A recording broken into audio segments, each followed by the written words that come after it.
এখন আসুন সূরাতুল কাউসার, সূরাতুল আলাক যেভাবে নাজিল হয়েছে, রাসূল করিম সাল্লাল্লাহু আলাইহি ওয়াসাল্লামের বয়স যখন 40 বছর একদিন অতিবাহিত হয়, মহান আল্লাহ রাব্বুল আলামিন তার রাসূলকে হুকুম দিল, ওগো নবীজি, আপনি নীরব একটা জায়গায়, নীরব নিস্তব্ধ একটা জায়গায় বসে মেহনত করুন, কিছুদিন সময় লাগান। হুজুর সাল্লাল্লাহু আলাইহি ওয়াসাল্লাম হেরা নামক গুহার ভিতরে, যেটাকে জবলে নূর বলা হয়,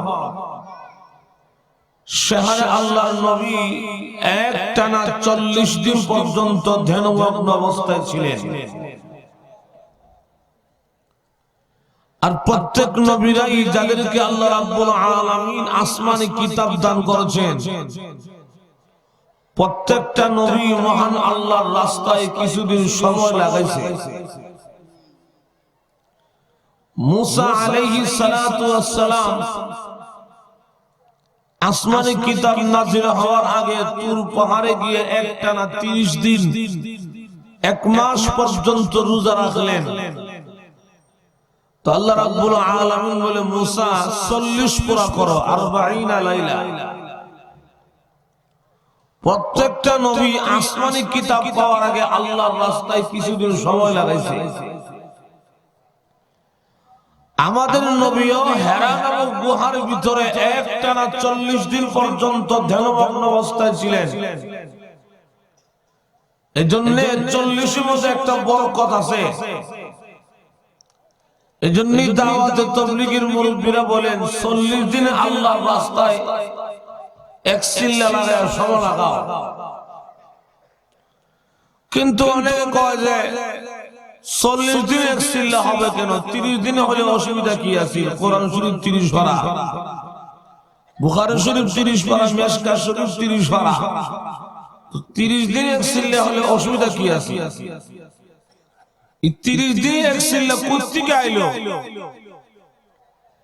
যারা বলে যে 30 দিনে এক সিল্লা কোত্থেকে হইল, 40 দিনে 30 হলো না কেন, এরা আসলে গজলে বয়ে আতাইলে সিল্লার কথা পাওয়া যায় না। যারা কোন ঠিক না, দাওয়াত তাবলীগের 40 দিনে এক সিল্লা, এটা পড়তেইলে জানতে হলে কোরআন হাদিস আতাল লাগবে।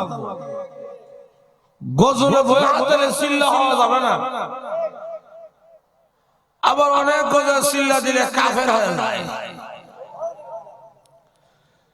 যে কো সিল্লা দিলে কাফের হয়, হে সবার আগে কাফের, কারণ হেও মারফের থেকে সিল্লা লাগাইছে। যেরকম ঠিক না, যে কই যে সিল্লা দিলে কাফের হয়ে যায়, হে সবার আগে কাফের, কারণ প্রত্যেকটা মানুষ মারফের থেকে সিল্লা লাগায় দুনিয়াতে আইছে। এখন আসুন, হুজুর সাল্লাল্লাহু আলাইহি ওয়াসাল্লাম একটানা 40 দিন পর্যন্ত হেরা নামক গুহার ভিতরে মেহনত করলো, সময় দিল। আর ওই জায়গাটা আল্লাহ এমন ভাবে তার নবীর জন্য নির্ধারণ করেছেন, যেখানে গিয়ে দাঁড়াইলে ডাইরেক্ট আল্লাহর ঘর, খানায়ে কাবা, বাইতুল্লাহ দেখা যায়। রাসূলের সহধর্মিণী খাদিজাতুল কুবরা রাদিয়াল্লাহু আনহা এই পাহাড় ডিঙ্গায়া দৈনিক 2 ওয়াক্ত খাবার নবীর কাছে পৌঁছে দিয়েছিলেন। সুবহানাল্লাহ, জোরে বলুন না। এখন তো শানে উঠতে গেলে সুবিধা আছে, পাহাড় কাটটা সিঁড়ি বানাইছে, থাক থাক করে মানুষ উঠার জন্য সুবিধা করে দিছে। এরপর এখন বর্তমান সময়ে আমার মতো জোয়ান থাকতে গেলে 4 ঘন্টা 3.5 ঘন্টা সময় লাগে ওঠা সম্ভব। আর বুড়া কালে গেলে খালি সে থেকে সায়াতন লাগবে, আরে বাপ রে বাপ, তোরা বড় পাহাড়, যখন ঠিক না। কিন্তু ওই সময় সুবিধা ছিল না। এরপর দৈনিক 2 ওয়াক্ত খাবার খাদিজা রাদিয়াল্লাহু আনহা আল্লাহর নবীর কাছে পৌঁছায় দিয়েছিলেন। সুবহানাল্লাহ জোরে বলুন। 40 দিন যখন পূর্ণ হয়, জিবরাইল আলাইহিস সালাতু ওয়াস সালাম এই গুহার ভিতরে গিয়ে নবীর কাছে আগমন করলেন। এখন আমাদের প্রশ্ন হলো, ওই যে দেখা কোরআন শরীফের আয়াত লইয়া হেরা নামক গুহার ভিতরে ওই দেখা, ওই সাক্ষাৎ কি প্রথম সাক্ষাৎ, নাকি এর আগেও নবীর সাথে জিবরাইলের সাক্ষাৎ হইছে? বা সাক্ষাৎ হয়ে থাকলে রাসূলের জীবদ্দশা জিবরাইলের সাথে নবীর সাক্ষাৎ হইছে কতবার? ওই দেখা হেরা নামক গুহার ভিতরে যে সাক্ষাৎ হইছে জিবরাইলের সাথে আল্লাহর নবী, ওই সাক্ষাৎটা কিন্তু প্রথম সাক্ষাৎ নয়। রাসূলের সাথে জিবরাইলের প্রথম যে দেখাটা হয়, এই সময় নবীর বয়স ছিল মাত্র 4 বছর। সুবহানাল্লাহ জোরে বলুন না। ওই সময় আল্লাহর নবী মক্কায় ছিলেন না, তখন ছিলেন তায়েফে। হালিমাতুস সাদিয়ার বাড়িতে আসিল। আর রাসূলের 63 বছরের জিন্দেগির মধ্যে জিবরাইলের সাথে নবীর সাক্ষাৎ হয়েছে 24,000 বার। নাটা আসতে কোন বিটা রকম বললাম আমার ভাইরা। তো এবার দেখুন, লক্ষ্য করে জিবরাইল আলাইহিস সালাতু ওয়াস সালাম হেরা নামক গুহার ভিতরে রাসূলের কাছে আগমন করে বললেন, হে রাসূল আপনি বলুন ইকরা। আল্লাহর রাসূল তখন বলে, মা আনা বিকারিন, আমি পড়তে জানি না। কারণ মহান আল্লাহ পাক দুনিয়ার কোন নবী, কোন পয়গম্বরকে দুনিয়ার কোন শিক্ষক দিয়ে লেখাপড়া করান নাই। নবীদের শিক্ষক উস্তাদ হলো একমাত্র আল্লাহ। সুবহানাল্লাহ জোরে বলুন না। সকলে আমার দিকে তাকান। ভাই একটু আমি দৃষ্টি আকর্ষণ করতেছি, আমার আলোচনা মনে হয় সংক্ষিপ্ত। মেহমান চলে আসলে আমার ভাবা শেষ। সুতরাং আমরা সকলে আমার দিকে থাকি, সকলে আমার দিকে থাকি। আমার ভাইরা, তো আল্লাহ রাসূল কথা বলতেছিলাম যে আল্লাহ পাক দুনিয়ার কোন নবী, কোন পয়গম্বরকে দুনিয়ার কোন শিক্ষক দিয়ে লেখাপড়া করান নাই। নবীদের উস্তাদ একমাত্র হলো মহান আল্লাহ। যেরকম ঠিক কিনা?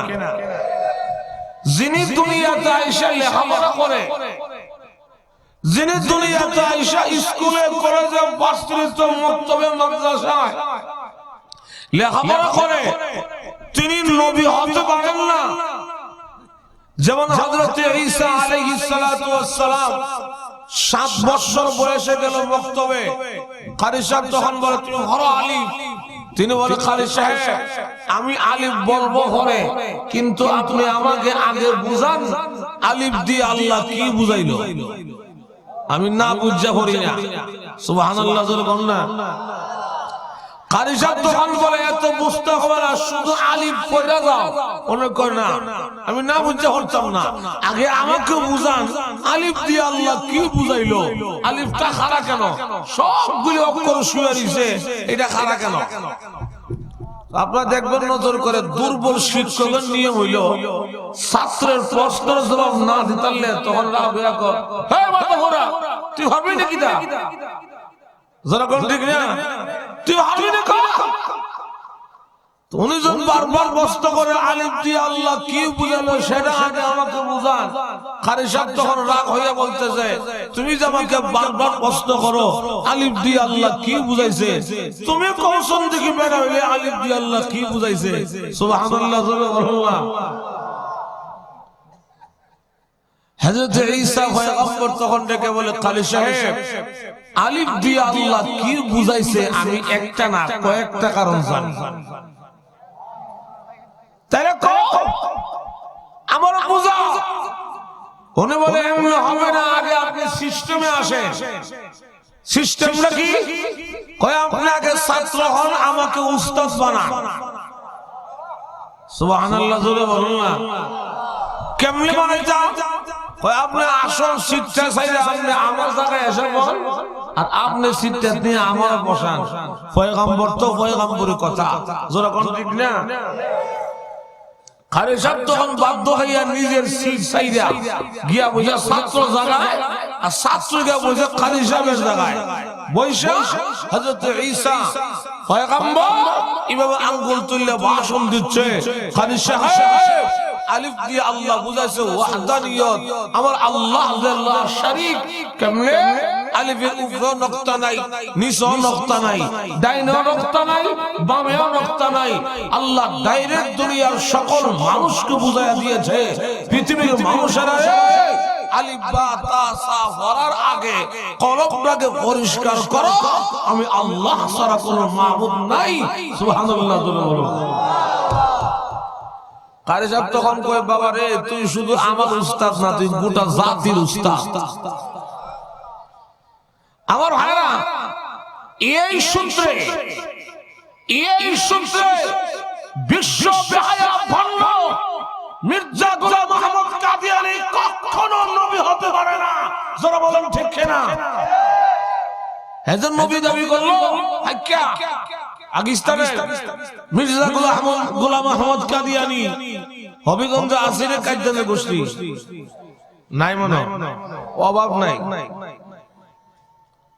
কারণ হে দুনিয়াতে লেখাপড়া করতে গিয়ে 3 বার মেট্রিক পরীক্ষা দিয়ে ফেল মারছে। কয়বার? যেই মুখ 3 বার মেট্রিক পরীক্ষা দিয়ে ফেল মারে, হে কেমন নবী হইতো? তো বলতেছিলাম হুজুর সাল্লাল্লাহু আলাইহি ওয়াসাল্লাম বলে যে না, আমি পড়তে জানি না। এইভাবে একবার, দুইবার, 3 বার বলার পরে আল্লাহর রাসূল যখন তিলাওয়াত করে না, জিবরাইল আলাইহিস সালাতু ওয়াস সালাম রাসূলকে জড়াইয়া ধইরা নিজের সিনার সাথে সিনা লাগায়া এমন জোরে একটা চাপ দিছে, জিবরাইলের চাপ। সুবহানাল্লাহ জোরে কোন না। আল্লাহর রাসূল বলেন, জিবরাইলের সিফা খাইয়া আমি কষ্টের চূড়ান্ত সীমানা গিয়া পৌঁছে গেছি। কষ্টের চূড়ান্ত সীমানা, কারণ জিবরাইল তো সাধারণ ফেরেশতা না। আল্লাহর রাসূল বলেন, জিবরাইল কত বড়, যার 2টা পাখা এমনি প্রশস্ত করলে পৃথিবীর এক প্রান্ত থেকে আরো প্রান্ত গিয়া লাগাল হয়। আর তো জোরে বল না। এবং তার সত্য কতটুকু আল্লাহ নিজে কোরআনে বলে, ইন্নাহু লাকাউলু রাসূলিন কারীম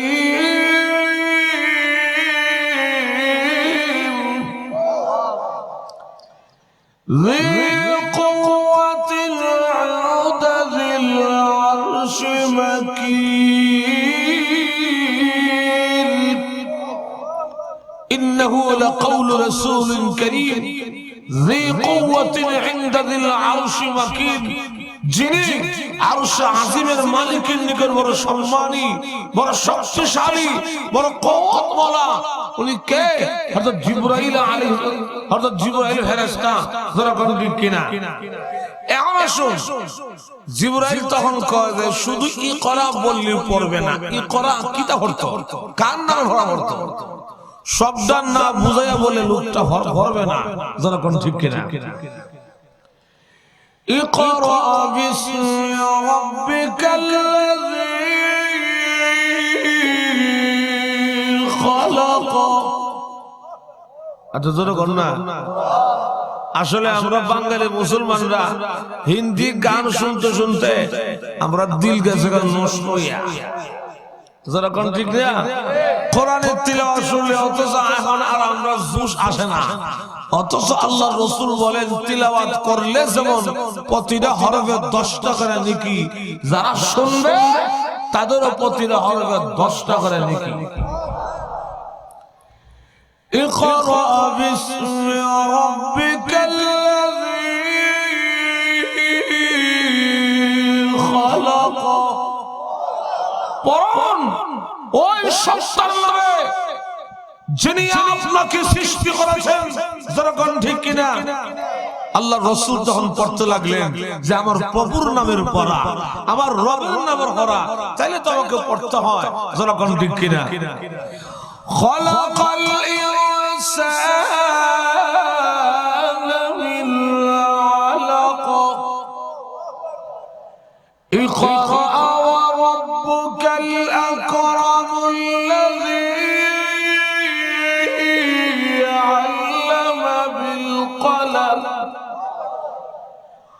আল্লামাল ইনসানা মা লাম ইয়ালাম। এইভাবে 7 আয়াত পড়াইয়া জিবরাইল চলে গেল। সুবহানাল্লাহ, জোরে বলুন না।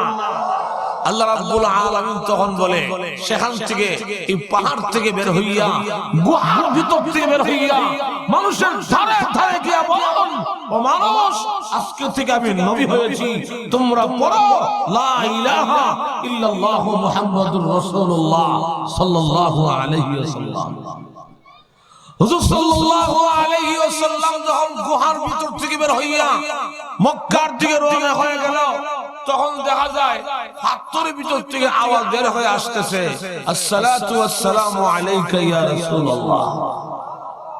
আতজোর বলনা, গাছের পাথর ভিতর থেকে আওয়াজ বের হয়ে আসতেছে, আসসালাতু ওয়াসসালামু আলাইকা ইয়া রাসূলুল্লাহ।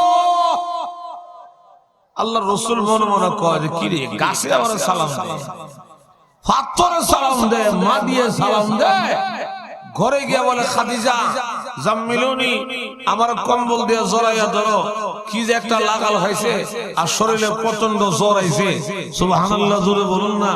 খাদিজা রাদিয়াল্লাহু আনহা আল্লাহর রাসূলকে কম্বল দিয়ে জড়াইয়া ধইরা রাসূলকে সান্ত্বনা দিচ্ছে, আপনি 40 বছরের ভিতরে জনকল্যাণমূলক কাজ করেছেন, মানুষের ক্ষতি করেন নাই, আপনি আত্মীয়তার হক নষ্ট করেন নাই, মানুষের সম্পদ আত্মসাৎ করে জোর করে দখল করেন নাই, সুতরাং কোন জিন ভূতে আপনাকে আক্রমণ করতে পারে না, কোন মানুষ শয়তানে আপনাকে আক্রমণ করতে পারে না। যেরকম ঠিক কিনা? যেই মাত্র রাত্র অর্ধ হইছে আর জিবরাইল সিফা দেখাইয়া শরীরে জ্বর আইছে, নবীর গায়ে জ্বর। সুবহানাল্লাহ, জোরে বল না। আল্লাহ ডাক দে বলে, যখন রাত্র অর্ধ হইছে আল্লাহ ডাক দে বলে, ইয়া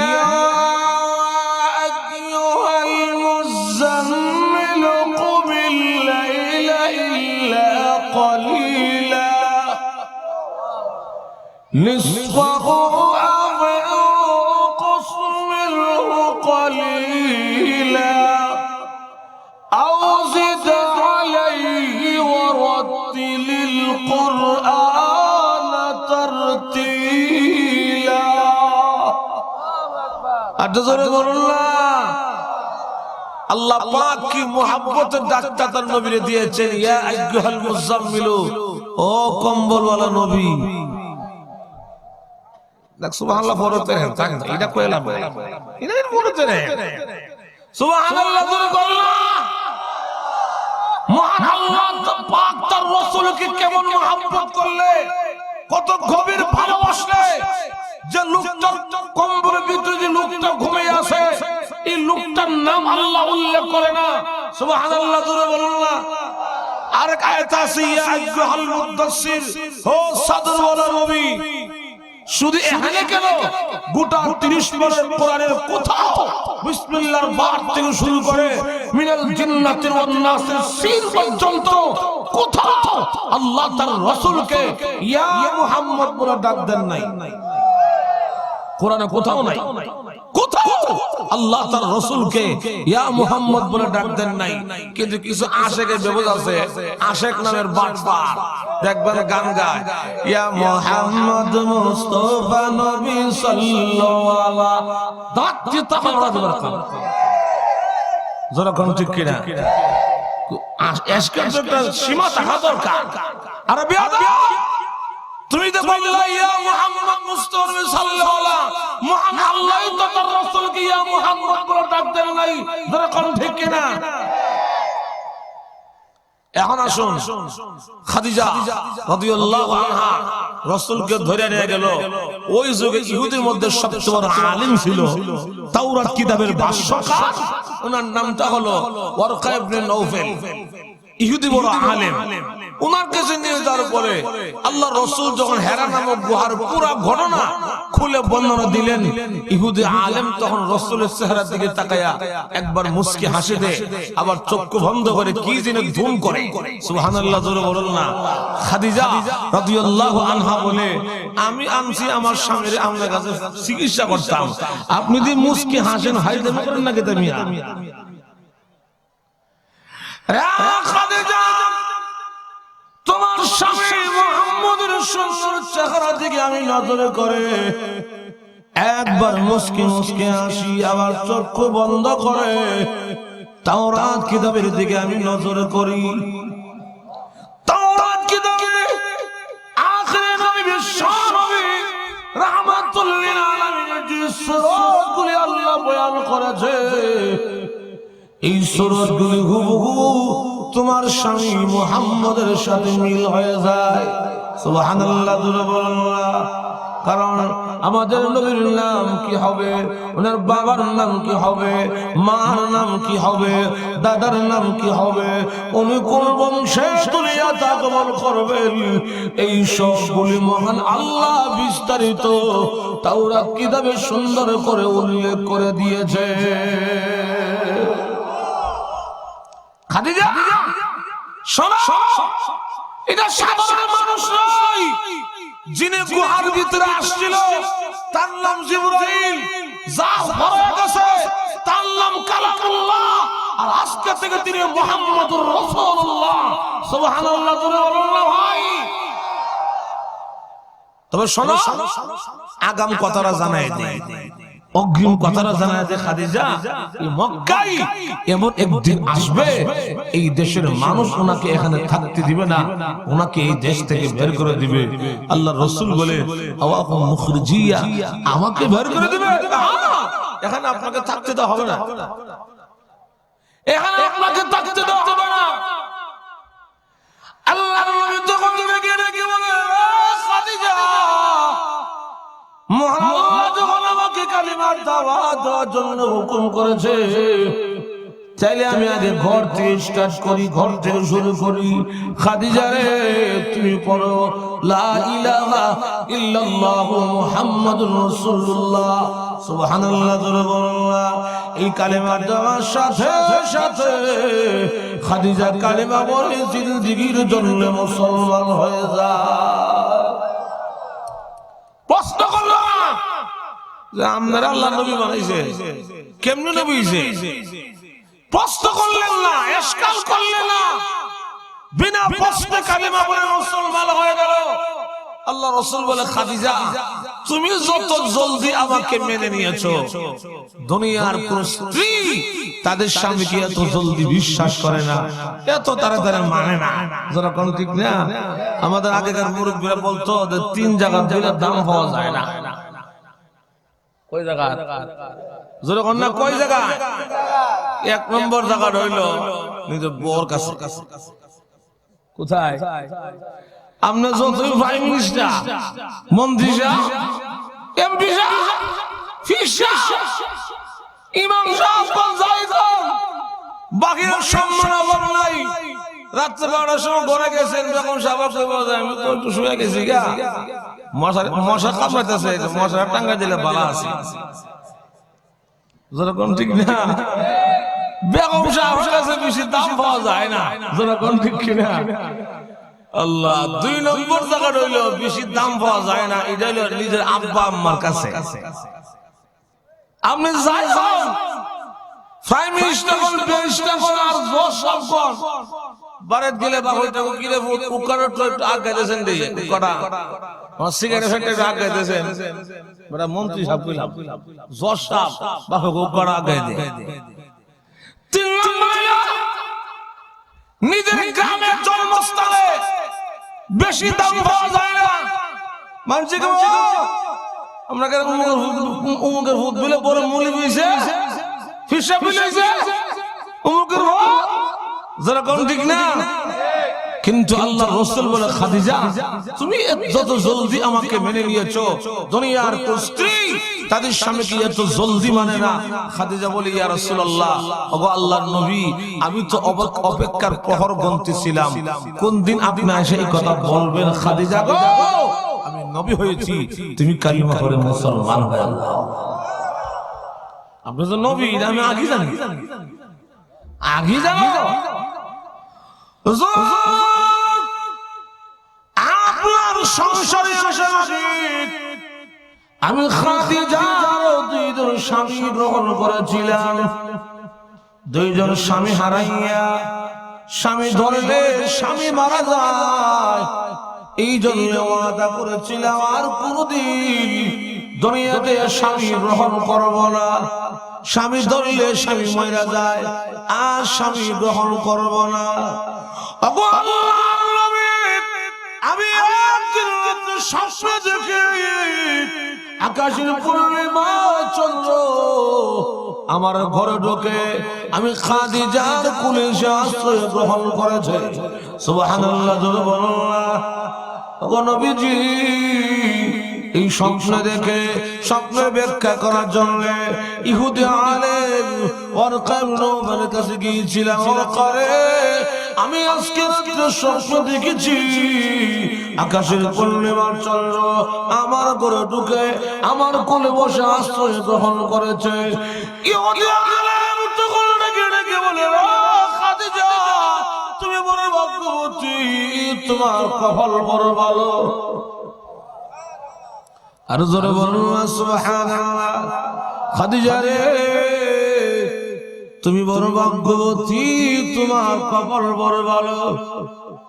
খাদিজা রাদিয়াল্লাহু আনহা ডেকে ডেকে বলে রে ওয়ারকা স্বপ্ন দেখেছি আকাশের পূর্ণিমার চন্দ্র আমার কোলে বসে আশ্রয় গ্রহণ করেছে, এত করে আমার কপাল বড় ভালো, আমি ভাগ্যবতী। এর কারণটা কি?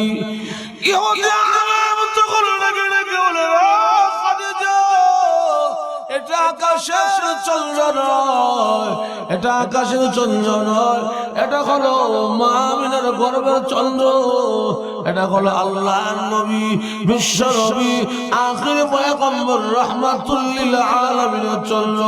ওরে খাদিজা আমি তাওরাত এবং ইনজিলের কসম করে বলি আল্লাহর ঘর বাইতুল্লাহ কাবায় কাবার কসম দিয়ে বলি আল্লাহর নবী বিশ্ব নবী রাহমাতুল লিল আলামিন আখির নবী যেদিন নবী হবে ওই দিন বিশ্ব নবী তোর কোল থেকে তিনি উদয় হবে।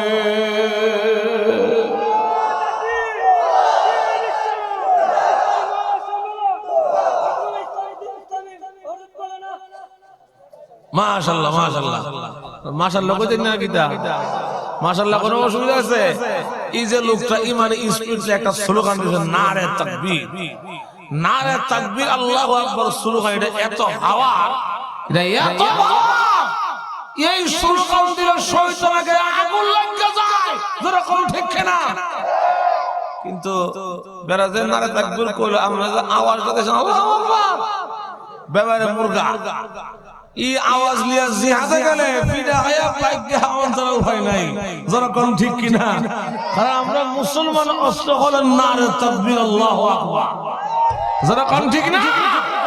এইজন্য আবার আবার শুরু আবার দে আবার দে হ্যাঁ আমি আবার তুমি আবার করে দূরে দাও।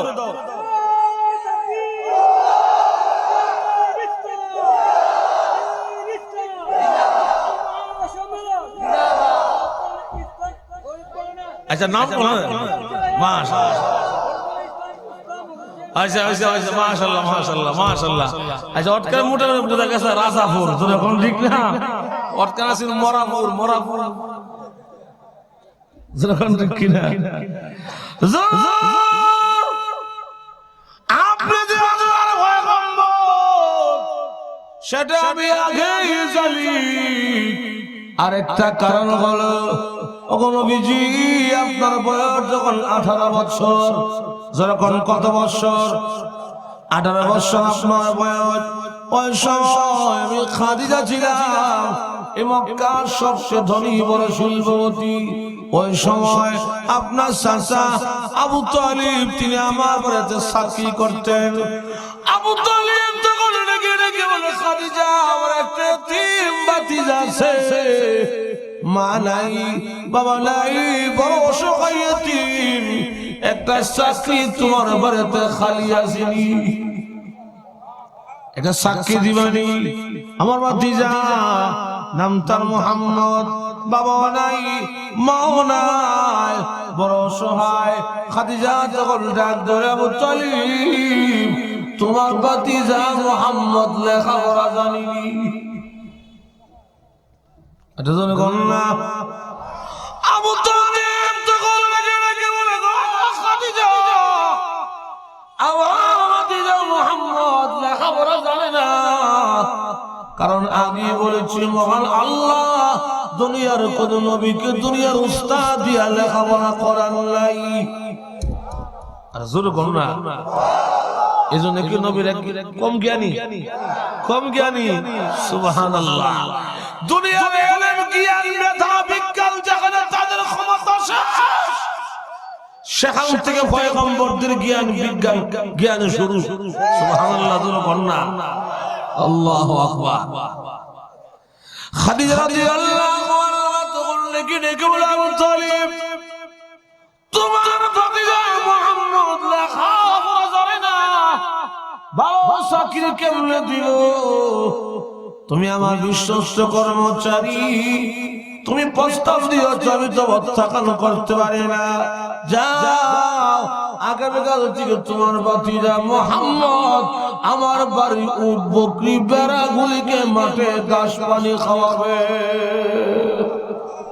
সুবহানাল্লাহ, বলুন না। আগামীকাল থেকে মুহাম্মদ সাল্লাল্লাহু আলাইহি ওয়াসাল্লাম আমার বাড়ি উট বকরি বেড়াগুলিকে মাঠে ঘাস পানি খাওয়াবে।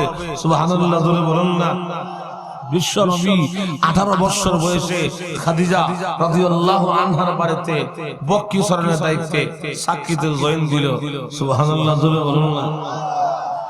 খাদিজা রাদিয়াল্লাহু আনহা তখন লেগে রেখে আল্লাহর নবী, এই আপনি 4 বছর টানা আমার বাড়িতে সাক্ষী করেছেন। সুবহানাল্লাহ, বলুন না। কিন্তু আমি নজর করে দেখি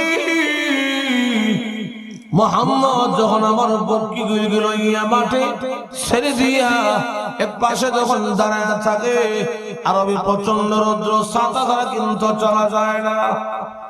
যারা কেসে রাজিকে দেখেন মাথা শান্তি গরম হয়ে যায় রৌদ্রের তাপে। কিন্তু আমি নজর করে দেখি সকল মানুষ ছাতা নিয়ে চলতে হয়, কিন্তু বিশ্বনবী রাহমাতুল লিল আলামিনের মাথার মধ্যে ছাতা নাই, কোন ছায়া ধরতে হয় না। আকাশ থেকে এক টুকরা মেঘমালা আসে, বিশ্বনবী রাহমাতুল লিল আলামিনের মাথার মধ্যে ছায়া ধরে রাখে। ইয়ার সহ্য করে দেখি, ইয়ার সহ্য করে দেখি খাদিজা রাদিয়াল্লাহু আনহা রাসূলের বয়স যখন 20 বছর অথবা 22 বছর, আল্লাহ নবীকে ডেকে নিয়ে বলে, মুহাম্মদ একটা কথা বলবো, একটা কথা তোমার কাছে বলতে চাই, রাজি হইলে আলহামদুলিল্লাহ, রাজি না হইলে দুনিয়ার কোন মানুষ যেন জানতে না পারে। সুবহানাল্লাহ, বলুন না। খাদিজা রাদিয়াল্লাহু আনহা তখন ডেকে ডেকে বলে, ওগো নবীজি,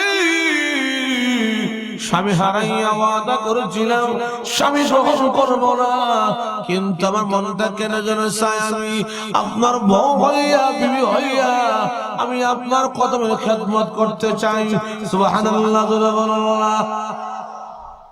আল্লাহর নবী তখন লেগে রেখে বলে, খাদিজা রে, প্রস্তাব দিয়েছো শুনেছি, আমার মুরব্বি আছে, আমার চাচা দুনিয়াতে জীবিত আছে, চাচার সাথে পরামর্শ না করে আমি কিছুই বলতে পারবো না। আমার সাদার সাথে পরামর্শ করে বিশ্বনবী রাহমাতুল লিল আলামিন উম্মতকে কি সবক শিক্ষা দিয়া গেল সুবহানাল্লাহ। আচ্ছা এই চান্সটা যদি রাজাপুরে কেউ পাইতো সুবহানাল্লাহ জোরে কন্যা, যে খাদিজা ওই সময় মক্কার সবচেয়ে ধনী, যখন ঠিক কিনা সত্তর শিল্পপতি, তার বড় সুন্দরী, যিনি অলরাউন্ডার, কোন দুর্বলতা নাই, যেমন সুন্দরী তেমন গুণবতী সুবহানাল্লাহ জোরে কন্যা। আমরা দেশে অনেক মহিলা আছে, অনেকে আছে সুন্দরী হয়ে বাইটা সুন্দরী শেষ, সুন্দরী হয়ে এমন লম্বা লম্বা গাছ কলা গাছ ফেল করে দিয়েছে, সুন্দরী হয় নাকের সেন্টার ঠিক নাই, সুন্দরী হয় দাঁত একটা লুজ হয়ে দিয়েছে, যেরকম ঠিক না। কিন্তু খাদিজা রাদিয়াল্লাহু আনহা ছিল অলরাউন্ডার সুবহানাল্লাহ জোরে বলুন না। যদি রাজা পুরো যুবক হইতো তাহলে করে লাকি চান্স কাম সেরা লাগে এর রুবাইত দিয়ে আব্বার কাছে মাফ চাইলাম, বাবা I am sorry, I am sorry. Abu Talib তখন লেগে বলে, মুহাম্মদ শোনো, কোন বিধবা নারী দিয়ে আমি আমার বাতিদার বউ করতাম না সুবহানাল্লাহ জোরে বলুন না। কোন বিধবা মহিলা দিয়ে, কোন বিধবা মহিলা দিয়ে আমার বাতিদার বউ হবে না সুবহানাল্লাহ জোরে বলুন না। একদিন দুই দিন তিন দিন পার হওয়ার পরে সকলে আমার দিকে তাকায়, এটা একটা ক্যামেরা আর কুস্তান যখন ঠিক না আমার দিকে তাকায়। একদিন দুই দিন তিন দিন পরে আবার এসে বলে, মুহাম্মদ জানা দাও এই বিয়ে হবে সুবহানাল্লাহ জোরে বলুন না। আল্লাহ রাসূল কয় আমনি কোন হবে না, আমনি কোন হবে, কারবারটা তো বুঝলাম না যখন ঠিক কিনা। আবু তালিব কেমন জ্ঞানী ব্যক্তি ছিলেন, বলে মুহাম্মদ আমি আগেও রাজি আসলাম না, এখনো আমি রাজি না, কিন্তু এই শর্তে এই কথা চিন্তা করে রাজি হয়েছি, এই মক্কায় এমন একদিন আসবে এই মক্কার সকল মানুষ তোমার শত্রু হয়ে যাবে, এমন একদিন মক্কার মানুষ তোমার শত্রু হবে যখন ঠিক কিনা। ঠিকই দেখা গেল বিশ্বনবী রাহমাতুল লিল আলামিন কালিমা তখন দিতে শুরু করে দিল, আপন সাজা শত্রু হয়ে গেল, বংশের মানুষ শত্রুতে পরিণত হয়ে গেল, নির্যাতনের ইস্তিগুলা যখন বাড়ায় দিল, আল্লাহ রাব্বুল আলামিন মক্কায় থাকতে হবে না, মক্কা ছেড়ে আপনি মদিনার দিকে রওনা হয়ে যান সুবহানাল্লাহ জোরে বলুন না। আল্লাহর নবী বিশ্বনবী রাহমাতুল লিল আলামিন গভীর রজনীতে হুজুর শরীফ থেকে বের হইয়া খানায়ে কাবা বাইতুল্লাহ সামনে গিয়ে দাঁড়াইয়া কাবা করে দেওয়ালে জড়াইয়া বিশ্বনবী তখন চোখের পানিগুলো ছেড়ে দিয়ে কান্দে বলে, আরে মক্কার জমিন, আমি মুহাম্মদের মন চাই না তোমাকে ছেড়ে মদিনা চলে যাওয়ার জন্য, আল্লাহ হুকুম দিয়েছে সেই জন্য চলে যায় সুবহানাল্লাহ জোরে বলুন না। আমার মন চাই না তোমাকে ছেড়ে মদিনা চলে যাওয়ার জন্য, আল্লাহ হুকুম দিয়েছে সেই জন্য চলে যায়। আল্লাহর হাবিব রাহমাতুল লিল আলামিন যখন চোখের পানিগুলো ছেড়ে দিয়ে কান্না শুরু করে দিয়েছে, আল্লাহ রাব্বুল আলামিন তখন ডাক দেয়, নবী গো কাইলেন না, এই যাওয়া শেষ যাওয়া নয়, আমি আল্লাহ কিছুদিনের মধ্যে এই মক্কা বিজয় করাইয়া ইসলামকে প্রতিষ্ঠিত করে আমার নবীর গলায় বিজয়ী মালা পরাইয়া আমি মহান আল্লাহ আমার নবীরে মক্কায় ফিরাইয়া আনবো। এবার যখন লক্ষ্য করে আল্লাহু আকবার, 40 বছরের খাদিজা, 22 বছরের নবী, কোন রিওয়ায়াত আছে 20 বছরের নবী, 40 বছরের খাদিজা রাদিয়াল্লাহু আনহা বিয়ে হয়ে গেল সুবহানাল্লাহ জোরে বলুন না। মক্কাতে একটা গুঞ্জন সৃষ্টি হয়ে গেল, একটা গুঞ্জন সৃষ্টি হয়ে গেল।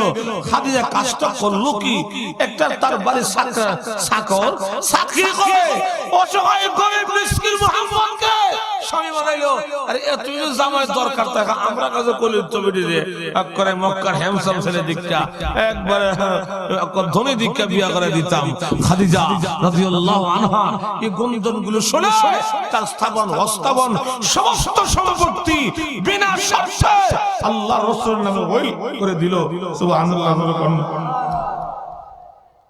খাদিজা রাদিয়াল্লাহু আনহার ঘরে আল্লাহর নবী 4 মেয়ে 2 ছেলে যেরকম না 4 মেয়ে 2 ছেলে। যেদিন খাদিজা রাদিয়াল্লাহু আনহা দুনিয়া থেকে বিদায় হবে সুবহানাল্লাহ জোরে বলুন না, তার মাথা রাসূলের উরাতের মধ্যে রেখে খাদিজা কাঁদতে আছে, চোখটা টপ টপ করে পানি পড়তেছে সুবহানাল্লাহ জোরে বলুন না। আল্লাহর নবী তো বললেন কি খাদিজা আপনি কাঁদেন কেন? খাদিজা রাদিয়াল্লাহু আনহা তো বললেন কি বলো কোন বেজি দুইটা কারণ আমি কাঁদি। আমি পৃথিবীর জমিন থেকে বিদায় হয়ে গেলে 1 নম্বর কারণ আমি পৃথিবীর জমিন থেকে বিদায় হয়ে গেলে আপনার পাহারাদার কে হবে, আপনার পাশে কে দাঁড়াবে, এই জন্য আমি কান্দি। ছোট্ট মেয়ে ফাতেমা রাদিয়াল্লাহু আনহা নবীর পাশে বসে বসে মাকে সান্ত্বনা দিয়ে বলে মা আপনি কাঁদেন না, আমি আপনার সঙ্গে ওয়াদা করেছি আপনি দুনিয়ার জমিন থেকে বিদায় হয়ে গেলে বাকি জীবন আমি ফাতেমা আমি আমার বাবার পাহারাদার জিম্মাদার হয়ে যাব। এজন্য রাসূল যখন দাওয়াতে কাজ দিয়া রাস্তায় বের হইতো ছোট্ট একটা মেয়ে রাসূল কোমরে ধরে ধরে রাখতো অথবা অথবা জামার মধ্যে চাপটা ধরে রাখতো। এটা আর কেউ নয়, এটা হল হযরত ফাতেমা রাদিয়াল্লাহু আনহা। 2 নম্বর কারণ হলো আবু নবী আমি কেন কাঁদি? কবরের কোন সামান যে আমি খাদিজা তৈরি করতে পারলাম না, ভয় লাগে গো। অন্ধকার কবরে আমি কেমনে থাকবো? কবরে কোন সামান যে আমি খাদিজা তৈরি করতে পারলাম না। সুবহানাল্লাহ জোরে বলুন না। ভয় লাগে কবরে আমি খাদিজা আটকানে পড়ে যাই, আমার ভয় লাগে। আল্লাহু আকবার।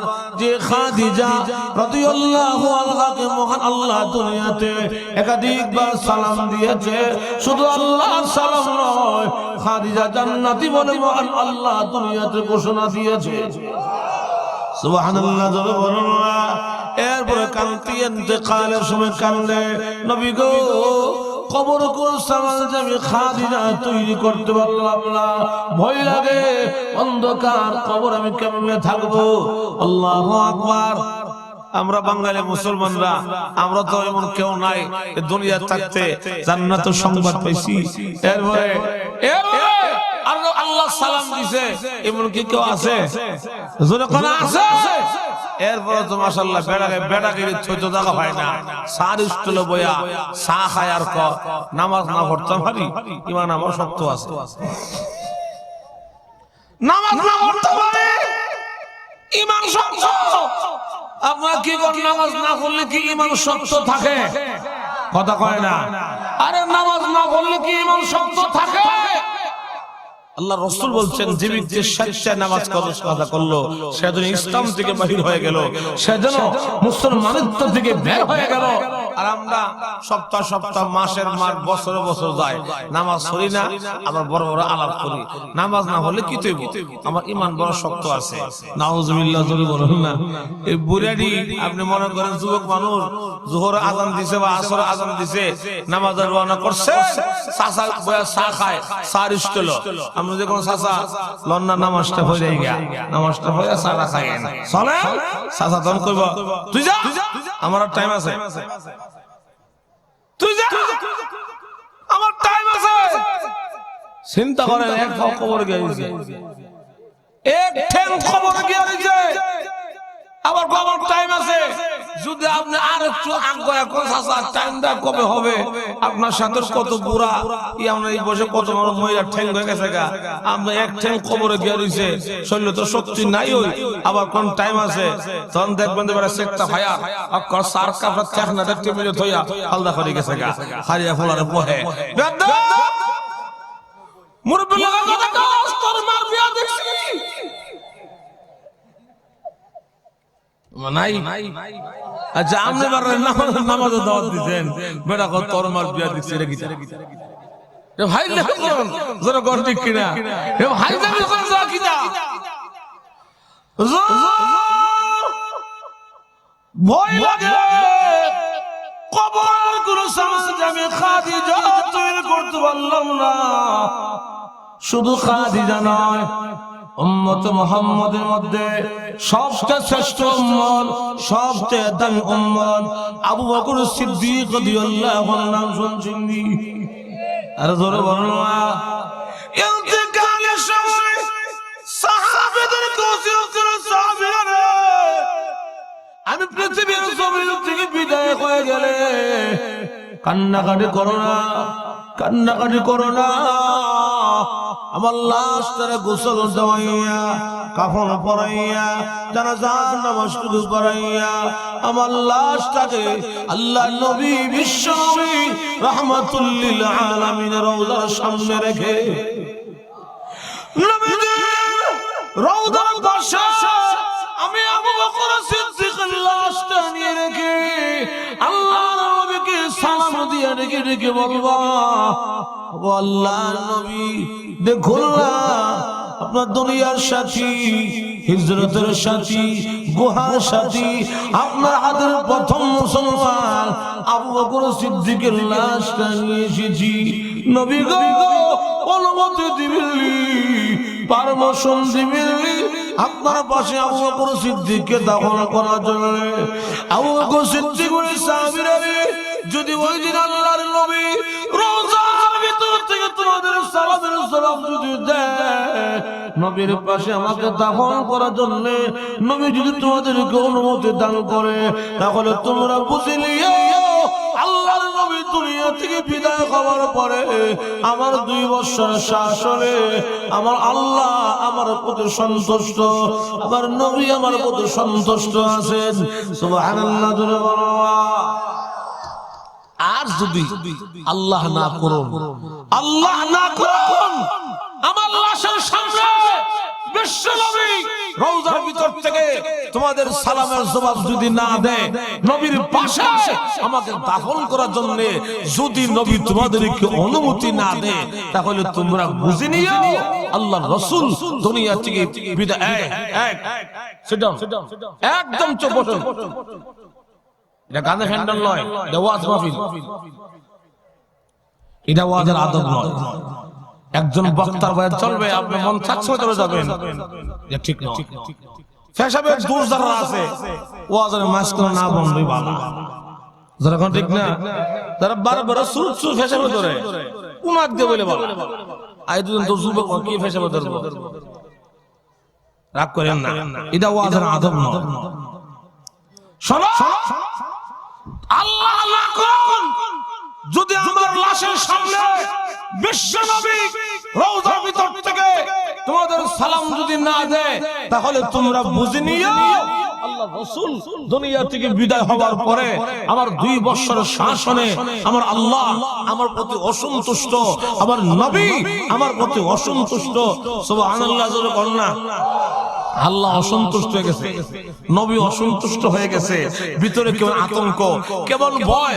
অথচ আবু বকর সিদ্দিক রাদিয়াল্লাহু আনহু জীবদ্দশায়, ওনার জীবদ্দশায়, উনি রাসূলের জীবদ্দশায় তিনি প্রচন্ড শীতের মধ্যে চাদর দিয়া নাক মুখ ঢাইকা কেমনে, যেটা আমরা গ্রামে চাদর মুড়ি কই, চাদর মুড়ি কর না, চাদর মুড়ি দিয়া আবু বকর সিদ্দিক রাদিয়াল্লাহু আনহু নবীজির দরবারে রওনা হয়ে যাচ্ছে। ওই মুহূর্তে জিবরাইল গিয়া বলে, ইয়া রাসূলুল্লাহ, ওই যে একটা বুড়া লোক আইতেছে, ওনার নাম নাকি আবু বকর, নবী গো এই লোকটাকে আমার আল্লাহ এই মুহূর্তে আসমান থেকে সালাম দিয়েছে। আর জোরে আল্লাহ রাসূল বলে ভাই জিবরাইল তুমি কি আমার আবু বকর সিদ্দিককে চিনো?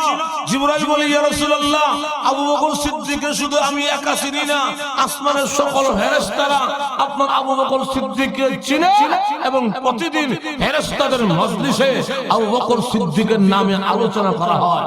সুবহানাল্লাহ জোরে বলুন না। এরপর ভিতরে ভয়, আল্লাহও অসন্তুষ্ট হয়ে যায়, নবী অসন্তুষ্ট হয়ে যায়।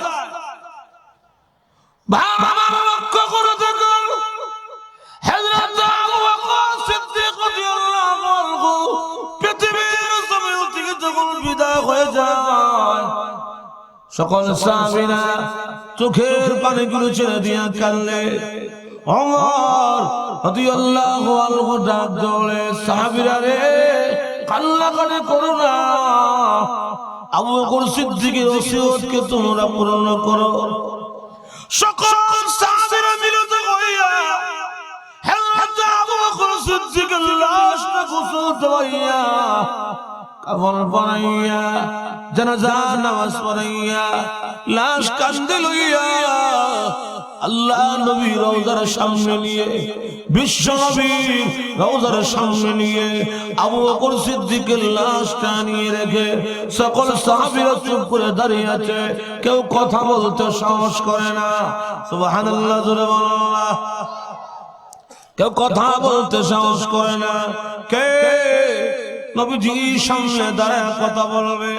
কে নবীজির সামনে দাঁড়ায় কথা বলবে? আপনারা বড় আল্লাহর নবী রওজা শরীফে সশরীরে জিন্দা আছেনি। আরো জোরে বলুন। এটা হলো আহলুস সুন্নাতুল জামাতের আকীদা, বিশ্বাস হইল খাঁটি আহলুস সুন্নাত। গান্দা করে আহলুস সুন্নাত খাঁটি খাঁটি বাদল্লা না। এখন তো বললাম যে আহলুস সুন্নাতুল জামাত বেটা মুস বিয়া করে কালো লাগাইছে, এমন লম্বা মুস করছে, মুখের দুলা দেখা যায় না, গান দেখাইতে দেখাইতে সরছে, আগুন দিয়ে লাল করছে, মুরিদের বলে কোন দাবি করে হে আহলুস সুন্নাতুল লোক। চিন্তা করেন, আমার উস্তাদ ছিল আল্লামা রহমতুল্লাহ সাহেব রহমতুল্লাহি আলাইহি, ব্রাহ্মণবাড়িয়া জামিউল ইসলাম নাজিমে তালিবাত ছিলেন। হুজুর প্রায় বলতেন যে দুধের দাম সরা দীক্ষা, দুধের দাম সরা হয়ে গেলে মাঝে মধ্যে দামা বিলে উরলামাইলা। দামা বুঝেন তো? দামা দামা বুঝেন তো? আহলুস সুন্নাতুল জামাত শুধু না, তুমি মুরিদের বলে আনতে পারো, সারা দিন গান্ধার কুলকি দাও, একটা আয়াত করে মানুষ ভালো না বুঝাইতে খালি গান গাও, তুমি আহলুস সুন্নাতুল লোক। হারাসা কুত্তা বলে আবুল্লাহ বাতাস। বারামা আহলুস সুন্নাত ওয়াল জামাত আকীদা বিশ্বাস হলো রাসূল সাল্লাল্লাহু আলাইহি ওয়াসাল্লাম রওজাতে সশরীরে জিন্দা, যারা কোন ঠিক না। নবী হাদিসে বলছেন মান সাল্লা আলাইয়া ইনদা কবরি সামিআতুহু, আল্লাহ রাসূল বলে আমার রওজাতে যদি কেউ গিয়ে দাঁড়ায় সালাম দে, সামিআতুহু আমি নিজ কানে শুনি। আর জোরে কোন না, ওয়া মান সাল্লা আলাইয়া নাইবান আই গায়িবান ফাক্কারাল্লাহু তাআলা মালাকান, আল্লাহ রাসূল বলে যখন দূর থেকে অদৃশ্য থেকে পৃথিবীর বিভিন্ন জায়গা থেকে আমারে কেউ সালাম দেয়, আমি নবী নিজেকে আইটা আনর লাগে না, আমি আইটা গিয়া হাইটা গিয়া আনর লাগে না। আল্লাহ একজন ফেরেশতার মাধ্যমে আমার রওজাতে উম্মতের সালাম পৌঁছায় দেয়। আর জোরে কোন না, উম্মতের দরুদ আর সালাম রওজাতে পৌঁছানোর দায়িত্ব এটা আল্লাহ নিজে গ্রহণ করছে। তুই শেয়ার রাখলে কি দেব না না কি দেব, তোর শেয়ার শতান, তোর শেয়ার শতান বলব নবী আইতো না। জোরে কোন দিক কিনা খালি খালি শেয়ার রাখেন নবী মিলায়া বয়।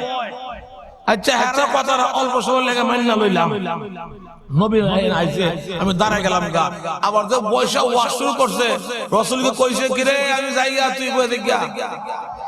হ্যাঁ আর জোরে কোন না, যেই বক্তা নবীর শেয়ার বইয়া হে সুবত বিয়া ওয়াজ করে, হে তোকে সুরন্ত হত্যার বিয়াদব। জোরে কোন দিক কিনা।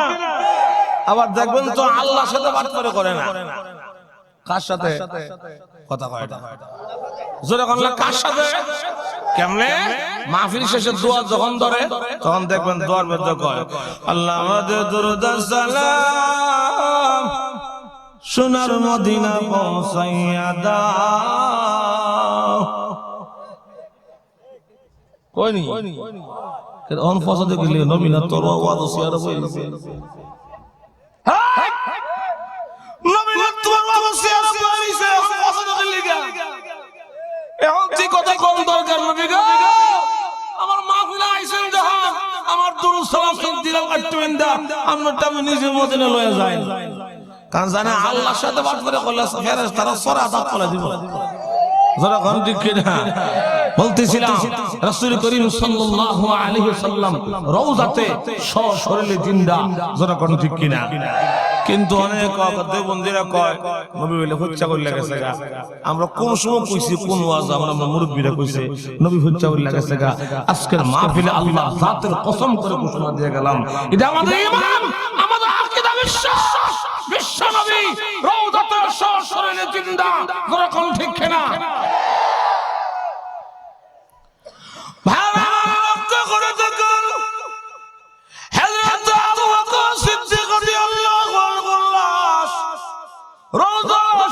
সামনে নিয়ে রেখে কে নবীজির সাথে কথা বলবে সাহস করে না সকল সাহাবীরা চুপ করে দাঁড়িয়ে আছে হযরত আলী রাদিয়াল্লাহু আনহু তখন ডেকে ডেকে সাহাবীরা সরো আমাকে একটু সুযোগ করে দাও আলী রাদিয়াল্লাহু আনহু রওজা শরীফের সামনে গিয়ে দাঁড়ায়া দুইটা চোখ বন্ধ করে দুইটা চোখ দিয়ে টপ টপ করে পানি পড়তে আছে সুবহানাল্লাহ জোরে বলুন আর ডাক বলে আসসালাতু ওয়াসসালামু আলাইকা ইয়া রাসূলুল্লাহ আসসালাতু ওয়াসসালামু আলাইকা ইয়া হাবিবাল্লাহ আপনার দুনিয়ার সাথী হিজরতের সাথী গোহার সাথী আপনার হাতের প্রথম মুসলমান আপনার শ্রদ্ধেয় শ্বশুর আপনার শ্রদ্ধেয় শ্বশুর আপনার হাতের প্রথম মুসলমান আবু বকর সিদ্দিকের লাশটা নিয়ে এসেছি ওগো নবীজি অনুমতি দিবিনি আপনার পাশে দাফন করার জন্য নবী গো পারমিশন দিবিনি আপনার পাশে দাফন করে দেওয়ার জন্য সুবহানাল্লাহ জোরে বলুন না এই কথা বলে বলে বলে হযরত আলী কালদা ওমর কালদা আলী কালদা সালমান ফারসি কালদা সাহাবীরা কান্নার রুল পড়ে গেছে এমনি সাহাবীরা যারা শুনতে পেরেছে আল্লাহর নবী রওজা শরীফ থেকে তখন ডেকে ডেকে বলে আলী রে আরে ওমর আরে সালমান ফারসি শোনো আদখিলুল হাবিবা ইলাল হাবিব বন্ধুরে বন্ধুর পাশে শোয়া দিয়ে যাও বন্ধুরে বন্ধুর পাশে তোমরা শোয়া দিয়ে যাও অনুমতি লাগবে না আর তোমরা শোনো যাও এতদিন দুনিয়াতে আমার আবু বকর ছিল আমি নবীর দুনিয়ার সাথী হিজরতের সাথী গোহার সাথী আর আজকে থেকে কিয়ামত পর্যন্ত আমার আবু বকর সিদ্দিক হয়ে যাবে আমি বিশ্ব নবীর রওজা শরীফের সাথী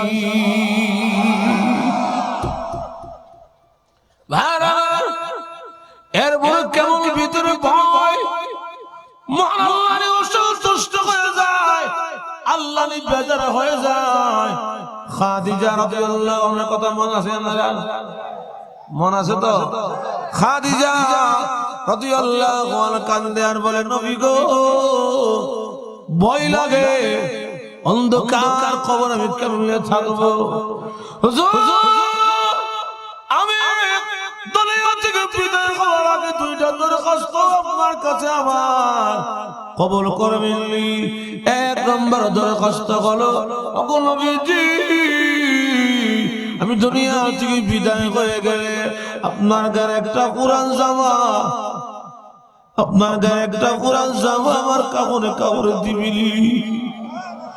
ওগো নবীজি আমার বিশ্বাস আপনার গায়ে কোরআন জামা আমার কাপড়ে কাপড় লেগে থাকলে কবর বাটি আমি খাদিজাকে চাপ দিতে পারবে না আপনার কাপড়ের সম্মানে, আপনার জামার সম্মানে কবর মাটি আমাকে সাপ দিবে না, কেমন ভয়।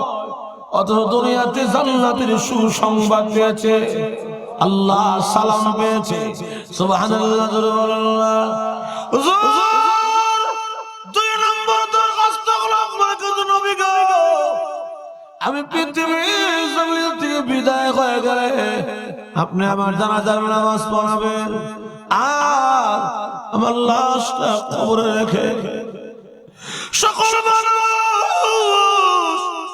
বাড়ির দিকে রওনা হয়ে যাবে গো নবী। কবরে আমার সাথে কেউ থাকবে না, কারণ নবী হাদিসে বলে একটা মানুষ পৃথিবীর জমিন থেকে বিদায় হয়ে গেলে কবরের দিকে যখন রওনা হয়, তিনটা জিনিস তার সাথে কবরের দিকে রওনা হয়, কবরের পর থেকে দুইটা জিনিস তাকে রেখে চলে আসে। কয়টা জিনিস যায়? তিনটা। ফিরে আসে কয়টা? দুইটা ফিরে আসে। এক নম্বর আওলাদ, আওলাদ কবর পর্যন্ত লাশ নিয়ে যাবে। আমার আপন ছেলে, আপন ভাই, আমার বাবা আমার লাশটা কবরে রেখে আমার সাথে থাকবে না, আমাকে ফেলেই চলে আসবে। জোরে কোন ঠিক কিনা? এমন নজির নাই পৃথিবীতে, এমন নজির নাই পৃথিবীতে। বাবার লাশ কবরে রেখে সন্তান ফিরে আসে, সন্তান কবরে রইছে, সকলে ফিরে আসে। জোরে কোন ঠিক কিনা? দুই নম্বর মাল, ধন সম্পদ কবর পর্যন্ত যায়, কবরে থাকে না, পাহাড় থেকে ফিরে আসে। থাকে একমাত্র নেক আমল। জোরে কোন ঠিক কিনা? হুজুর আমাকে কবর রেখে সকল মানুষ বাড়ির দিকে রওনা হবে গো নবী। আমি খাদিজা কবরে একা একা কেমনে তাকাবো? আর যখন ফেরেশতা আমাকে প্রশ্ন করবে মান রাব্বুকা ওমা দীনুকা ওমা নবিয়ুকা, খাদিজা রে তোমার রব কে, তোমার দ্বীন কি, তোমার ইসলাম কি, তোমার ধর্ম কি? ওগো নবীজি ভয় লাগে, আমি আটকা পড়ে যাই। ভয় লাগে, আমি বিপদের সম্মুখীন হই। নবী গো আপনার কাছে আমার আরজু দরখাস্ত হলো, সকল মানুষ বিদায় হয়ে গেলে আপনি যাইন না, আমার প্রশ্নের জবাব বলে আপনি উকিল হইয়া দিয়ে আপনি বাড়ির দিকে চলে আসবেন। নবী গো সকল মানুষ চলে আসবে, আমাকে রেখে আপনি যায়েন না, আপনি একটু অপেক্ষা করবেন। যদি আমি আটকা পড়ে যাই, যদি আমি বিপদের সম্মুখীন হয়ে যাই, আপনি আমার প্রশ্নের জিম্মাদার, আপনি আমার প্রশ্নের জবাবগুলি দিয়ে আমার পক্ষ থেকে আমাকে কবর আযাব থেকে রেহাই দিয়ে দিবেন। সুবহানাল্লাহ। আল্লাহ নবী খাদিজা রাদিয়াল্লাহু আনহা সান্ত্বনা দেন, রে খাদিজা কাঁদো না, দরখাস্ত আমি মঞ্জুর করেছি। তুমি পৃথিবীর জমিন থেকে বিদায় হয়ে গেলে তোমার জানাজা আমি পড়াবো। খাদিজা রে তোমার গায়ে কাফনের কাপড়ে আমার গায়ের পুরান জামা দিব। রে খাদিজা ওয়াদা করেছি তোমাকে কবরে রেখে আমি খাদমে ফিরে আসবো না। যখন ফেরেশতা তোমাকে প্রশ্ন করবে খাদিজা মার রব্বুকে ওমা দীনুকা ওমা নবিয়ুকা, তোমার প্রশ্নের জবাব না দিয়া আমি নবী বাড়ির দিকে আসবো না। সুবহানাল্লাহ, আল্লাহু আকবার। খাদিজা রাদিয়াল্লাহু আনহা কেমন ছিল? আল্লাহু আকবার। যার সংসার অবস্থায় তার জীবদ্দশা আল্লাহর নবী দ্বিতীয় বিয়ে করার কোনো প্রশ্ন ওঠেন নাই। খাদিজা একাই ছিল অলরাউন্ডার। সুবহানাল্লাহ। যতদিন খাদিজা জীবিত ছিল নবী দ্বিতীয় বিয়ে করেন নাই। সুবহানাল্লাহ, জোরে বলুন না। গভীর রাত্রে সারা দিন দিনের কাজ করে গভীর রাত্রে ঘরে গিয়ে ডাক দিছে, একটা ডাক দিছে, খাদিজা সজাগ আছনি? সঙ্গে সঙ্গে জবাব লাব্বাইকা ইয়া রাসূলুল্লাহ। আল্লাহ রাসূল বলে খাদিজা ঘুমাও নাই, ঘুমাও নাই।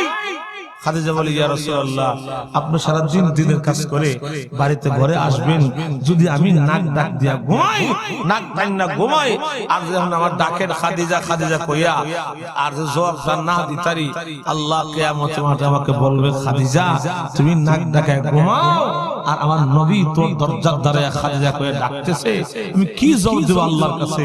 সুবহানাল্লাহ, জোরে বলুন না, আরো জোরে বলুন না সুবহানাল্লাহ। আমরা রাজাপুরের মাধবপুরের মনতলার চাচা অথবা যুবক মানুষ রিক্সা চালায় আইসে, সারাদিন সিনজি চালায় আইসে, অথবা দোকানদারি কইরা রাত বাজে 12টা বাড়িতে এসে গেটে রাখতেছে, এই সজাগ নি, হেই আমার নাই, হেই আমার নাই, হেই মসজিদে নাই, তখনই দেখো অটকার গম ভাঙছে, যখন কইছে মসজিদে নাই 10টা রাখ দেন মসজিদে অতক্ষণ উঠছে আলী অন্তান ও কইয়া হাত থেকে নাইমা গেট পর্যন্ত আইতে আর নাই 10 মিনিট মশা কামড়া খানা লাল কইলে দিছে, যখন ঠিক না এবার গেট পুর হইলা দিয়া ঘরে গিয়া তেল শুয়ে গেছে গা, ও বাদ ডিক্সিতে রাখা আছে, পেটে রাখা আছে, লয়া খাইলাম যখন ঠিক না। কিন্তু খাদিজা রাদিয়াল্লাহু আনহা সারা দিনের জন্য অপেক্ষার প্রহর করত। সুবহানাল্লাহ, জোরে বলুন না, একটু জিকির করে লা ইলাহা ইল্লাল্লাহ,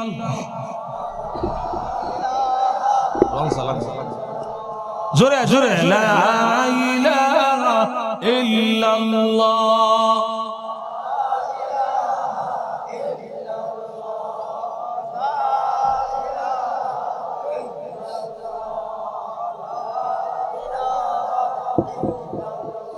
لا إله إلا الله,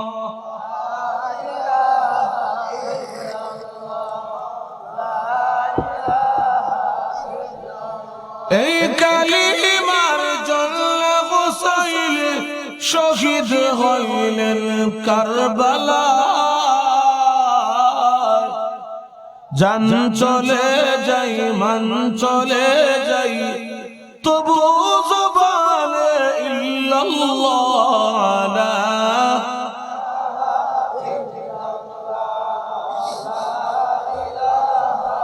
ইল্লাল্লাহ, লা ইলাহা ইল্লাল্লাহ।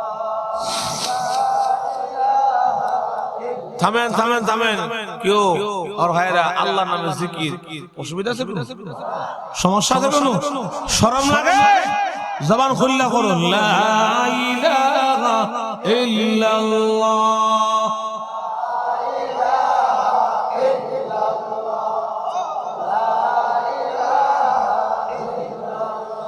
লা ইলাহা ইল্লাল্লাহ,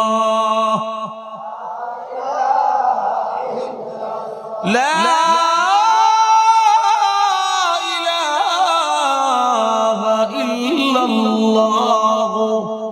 মুহাম্মাদুর রাসূলুল্লাহ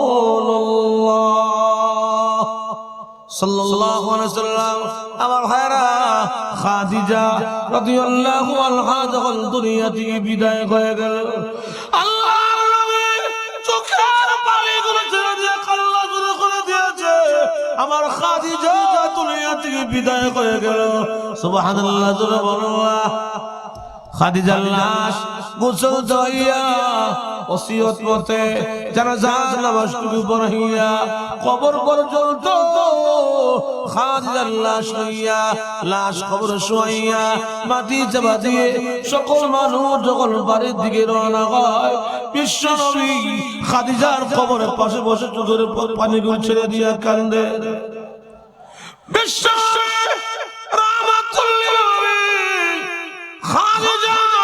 কবরের পাশে গিয়ে দাঁড়াইয়া চোখের পানিগুলো ছেড়ে দিয়ে কান্না শুরু করে দিয়েছে। আর মনে মনে বলে, আমার মা নেই, বাবা নাই, ছিল দাদা, আর বছর বয়সে দাদাও দুনিয়া থেকে বিদায় হয়ে গেল। ছিল চাচা, তিনিও দুনিয়া থেকে বিদায় হয়ে গেল। ছিল খাদিজা, তিনিও দুনিয়ার জমিন থেকে বিদায় হয়ে গেল। বিশ্বনবী রাহমাতুল লিল আলামিন, রাহমাতুল লিল আলামিন খাদিজার কবরের পাশে গিয়ে দাঁড়াইয়া আল্লাহর হাবিব রাহমাতুল লিল আলামিন যখন চোখের পানিগুলো ছেড়ে দিয়ে কান্না শুরু করে, আল্লাহ রাব্বুল আলামিন তখন ডেকে ডেকে বলে, জিবরাইল জলদি যাও, আমার নবীর কাছে গিয়ে আমি আল্লাহর সালাম জানাইয়া দাও। হে জিবরাইল, আমার নবীর কাছে গিয়ে আমার নবীর কাছে গিয়ে আমি আল্লাহর সালাম বলো আর বলে দাও খাদিজার প্রশ্নের জবাব দেওয়ার জন্য আমার নবী খাদিজার কবরের পাশে বসে কালিজি করতে হবে না, টেনশন করতে হবে না, জানা দে আমার নবীরে খাদিজার প্রশ্নের জিম্মাদার আমি আল্লাহ নিজেই হয়ে গেলাম। জানা খাদিজার প্রশ্নের জিম্মাদার আমি আল্লাহ নিজে হয়ে গেলাম। সুবহানাল্লাহ, জোরে বলুন না। বিবি হইলে এমন বিবি হওয়া উচিত যে স্ত্রী ইন্তেকালে স্বামী চোখের পানি ছেড়ে দিয়া কাঁদবে, স্ত্রী মারা গেলে স্বামী চোখের পানি ছেড়ে দিয়া নির্জনে বসে কান্নাকাটি করবে, স্ত্রীর জন্য দোয়া করবে। ধরো কোন ঠিক কিনা? এখন তো আল্লাহ আকবার, মাফ করো স্বামী স্ত্রীর অবস্থা, বউ মোল্লা গো জামাই কো আল্লাহ আযাব দূর হইছে, জামাই মোল্লা গো আল্লাহ একটা হুজুর দূর হইছে। যখন ঠিক না, এমন যেন না হয়, এমন যেন না হয়, সাবধান থাকতে হবে। যখন ঠিক কিনা আমার ভাইয়েরা, এবার আসুন চলো সামনের দিকে যাই, চলো সামনের দিকে যাই। আল্লাহ রাসূল যখন দাওয়াত দিয়েছিল, মনে আছে নাকি? অসুবিধা হচ্ছে না তো? সমস্যা হচ্ছে না তো? আর কিছুক্ষণ চলবে তো? আচ্ছা যান, তাহলে বসুন, মাতালা রাসালা করেন। এইলা কই যা,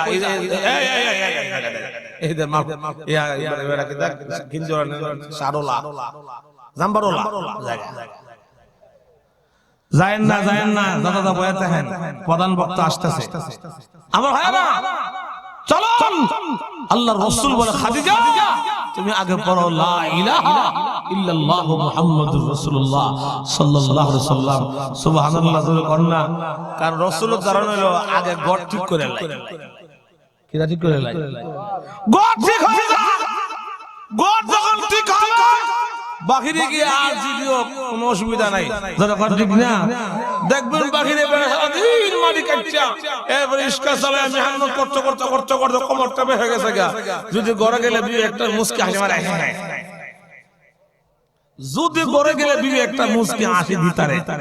সুবহানাল্লাহ। আর তো ফেরেনলাবি একটু লিপস্টিক দিয়া একটা হাসি দিতারে, সারা দিন ক্লান্ত, কষ্ট, ক্লান্তি আর ঘাম, কষ্ট সব শেষ। যখন ঠিক না, যখন ঠিক না সব শেষ। আর পুরুষের কাম হইল যে বাড়ির যাওয়ার আগে একটা সংবাদ দেওয়া, গিয়া কৌশলের মধ্যে আইতাছে, যখন ঠিক না। আর বেগম সাহেব আবার দেখতে হলো স্বামীর আগমনের কথা শুনি না, যতটুকু পারে তো সাজগোজ কাপড় পরিবর্তন একটু নিজে গুছাইয়া স্বামীর জন্য অপেক্ষা করা। যখন ঠিক কিনা আমার ভাইরা, এবার আসুন আল্লাহ রাসূল সাল্লাল্লাহু আলাইহি ওয়াসাল্লাম খাটে ঘাটে গ্রামে রাস্তায় বিভিন্ন জায়গায় কালিমার দাওয়াত দিতে আরম্ভ করলেন। সুবহানাল্লাহ, জোরে বলুন না। কিন্তু আল্লাহ পাক ওই হেরা নামক গুহার ভিতরে সূরাতুল আলাক আল্লাহ নাযিল করে আমাদেরকে আল্লাহ কি শিক্ষা দিলেন? অথচ কোরআনের দিল আত্মা হলো সূরা ইয়াসিন। কিটা জোরে বলুন না। সূরা ইয়াসিন হলো কোরআন শরীফের দিল, কোরআনের আত্মা। কিন্তু সূরা ইয়াসিন কিন্তু আগে নাযিল হয় নাই। সূরাতুর রহমান এমন একটা গুরুত্বপূর্ণ সূরা, যে সূরাটা মহান আল্লাহ জান্নাতের ভিতরে সমস্ত জান্নাতবাসীদের সামনে আল্লাহ নিজে তেলাওয়াত করবেন। সুবহানাল্লাহ, জোরে বলুন না। সেই সূরাটা কিন্তু আগে নাযিল হয় নাই। সূরাতুল ফাতিহা এত একটা গুরুত্বপূর্ণ সূরা, যে সূরা আমরা নামাজে না পড়লে নামাজ হয় না। এই সূরাতুল ফাতিহা আগে নাযিল হয় নাই, সূরা ইয়াসিন আগে নাযিল হয় নাই, সূরাতুর রহমান আগে নাযিল না করে আল্লাহ কেন সূরাতুল আলাকটা আগে নাযিল করলেন? তার কারণ কি? এখানে আমাদের সবক, এখানে আমাদের শিক্ষা। সূরাতুল আলাক আল্লাহ নাযিল করে প্রথম আয়াতে আল্লাহ তার রাসূলকে শিক্ষা দিয়েছেন, পড়ুন ইকরা বিসমি রাব্বিকাল্লাযী খালাক, পড়ুন ওই সত্তার নামে যিনি আপনাকে সৃষ্টি করেছেন। সুবহানাল্লাহ। এতে কি বুঝাইলো? রবের নামের পড়া, রবের নামের শিক্ষা। দুনিয়ার মানুষ তো আগে শিখো, যারা কোন ঠিক কিনা, যারা কোন ঠিক নেই। জাগতিক শিক্ষা স্কুল কলেজ কিন্ডারগার্টেন পড়েন না, আমরা তো না করি না,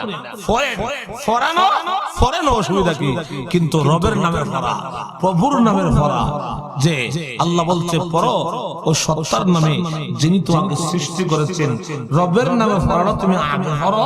যারা কোন ঠিক না, যারা কোন ঠিক না।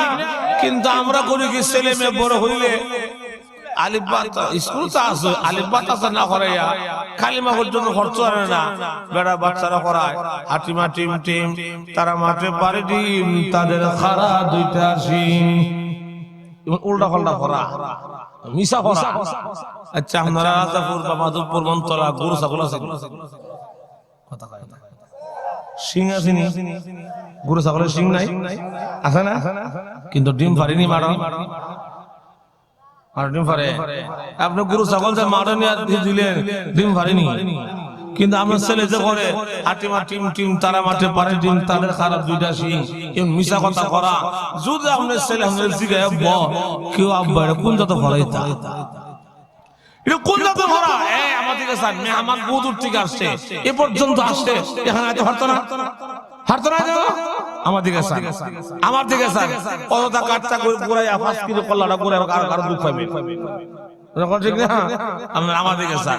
এখন আসুন, তাইলে ধর্মীয় শিক্ষা, প্রভুর নামের শিক্ষা, ইসলামের শিক্ষা, জাগতিক শিক্ষা আগে দেওয়া দরকার।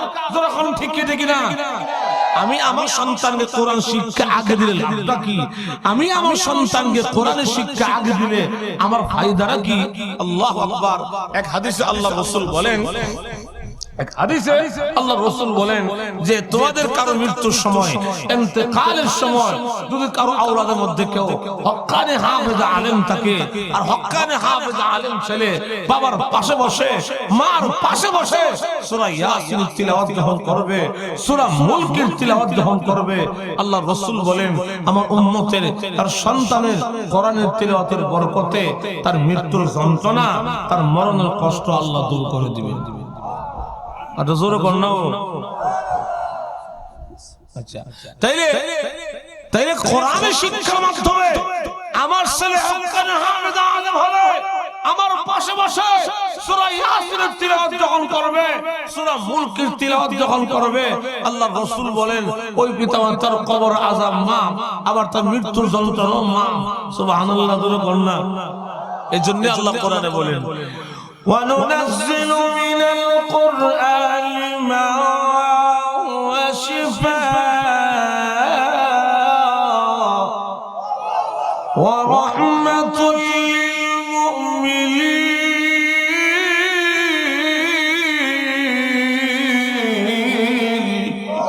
আল্লাহ রাব্বুল আলামিন বলে আমার কালাম, আমার কোরআন দুনিয়ার সকল মানুষের জন্য এটা একটা ঔষধ।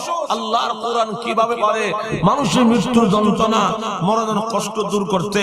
মনে করেন এই এলাকার রাজাপুর এলাকা, এই গ্রামের নাম তো রাজাপুর নাকি, মনে করেন রাজাপুর গ্রামের কোন একজন ব্যক্তির 3টা ছেলে আছে, তো যখন কয়টা কথা কয়টা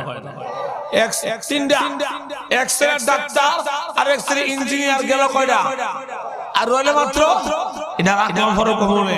এখন বড় ছেলে লন্ডন থেকে বানাচ্ছে ডাক্তার, আর এক ছেলে শেষ করে নেই, আমিও শেষ করে নেই। এটা কিন্তু নিয়ম নয়, বসুন শেষ করে নেই। এতক্ষণ আমার তো হানি হিসাবে আমরা মাছ ধরবাই। আমার ভাইরা এবার দেখুন লক্ষ্য করে, হাফেজে কোরআন ছেলে দেখুন লক্ষ্য করে যে 2টা ছেলে, এক ছেলে ডাক্তার আর এক ছেলে ইঞ্জিনিয়ার। আলহামদুলিল্লাহ, প্রধান মেহমান আইছে, এই দিকে স্যার, না আরে তাকবীর।